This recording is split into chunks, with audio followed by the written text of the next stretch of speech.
drank some paint and had to be treated. A giraffe got whiplash when he stepped into a pothole. Chi-Chi the chimp hit the goat in the face, and the goat went careening around, scattering props, then ate the director's script.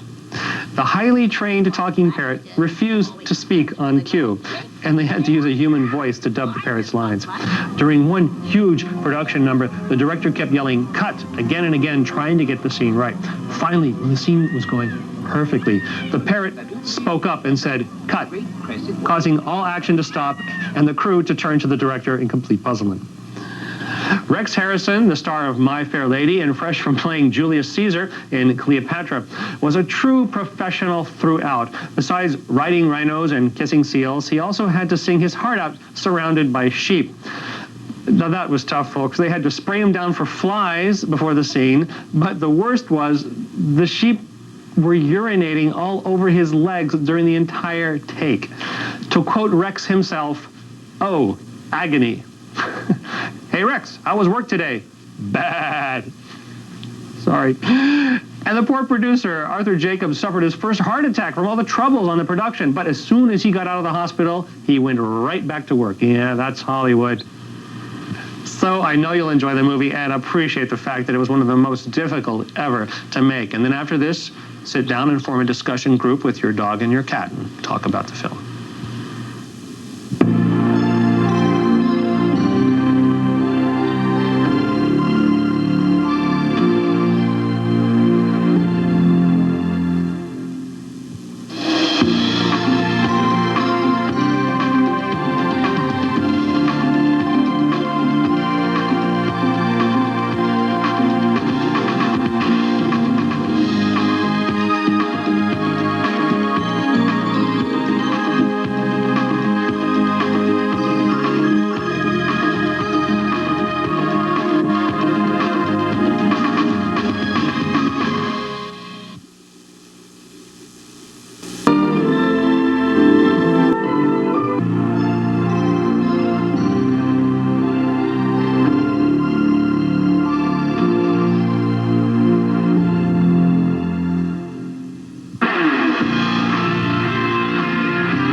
Everybody, I'm Pirie Jones for Encore, and our next film, it's a British import called East of Elephant Rock. Now, it's 1948, and British colonialism is dying out. John Hurt plays a young embassy official in Southeast Asia who is sympathetic to the natives and is trying to maintain his liberalism in the face of bigotry among his own people. Well, Hurt becomes taken with the wife of a tea plantation owner, played by Judy Bowker, and must battle the manager of the plantation, who is an unqualified racist. Well, the tea plantation owner is played by Christopher Cazenove, who American audiences came to know as Ben Carrington. That's Blake's brother on the hit television series Dynasty. Well, anyway, East of Elephant Rock is that potent mixture of politics and sensuality in a very hot and steamy climate.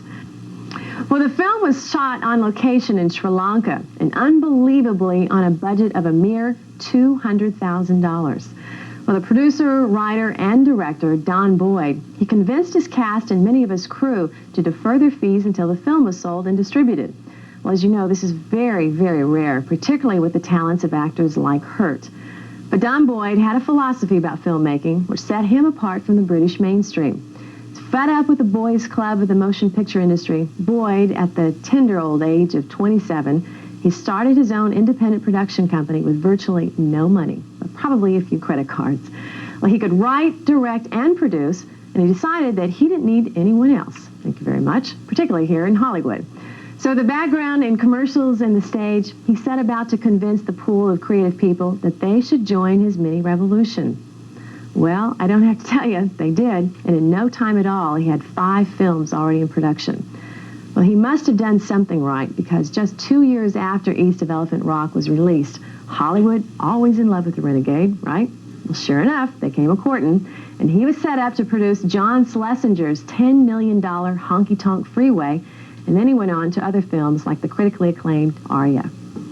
Well, John Hurt is also no stranger to the system of making movies, which he's been doing now for well over 20 years. But his work has caught the attention of critics. Unfortunately, American audiences still don't recognize him. And I think it might be due to the fact that Hurt often plays characters that are well concealed, like his most famous to date, the Elephant Man. Well, you can watch John Hurt without makeup this time in this taut political and social drama. So enjoy the movie.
Coming up tonight at 8, a Showtime exclusive.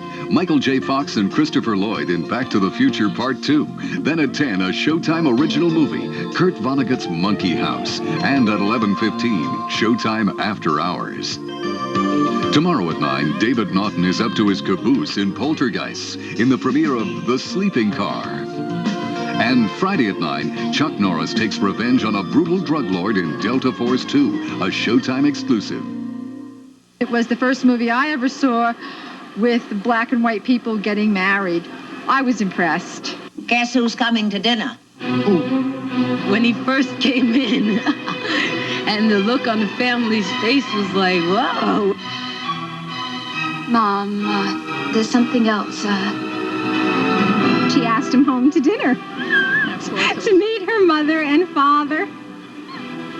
And the father was a little shocked. What the hell is going on here? Sidney Poitier is a shock to the system for Spencer Tracy and Katharine Hepburn in Guess Who's Coming to Dinner. This month on Showtime, we bring you the classics like no one can. She's surprising in a lot of ways. Plays Jimmy's confused buddy, Plato. Dennis Hopper, who looks about 10 years old here, wins the Marcel Marceau Award for fewest speaking lines by a street hood. Edward Plant from Get Smart is busted down from chief to a police captain, and Jim Backus, a.k.a. the voice of Mr. Magoo, plays Jimmy's wishy-washy dad.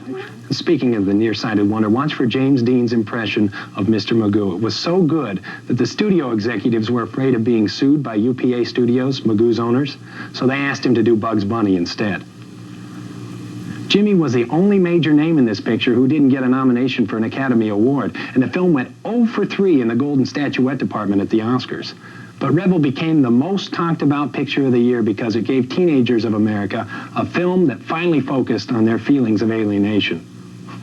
Okay, so like you all graduated from the Encore School of Cool, right? Turn your collars up, get on your best attitude as Encore presents Rebel Without a Cause. Yeah, that's good. That's good.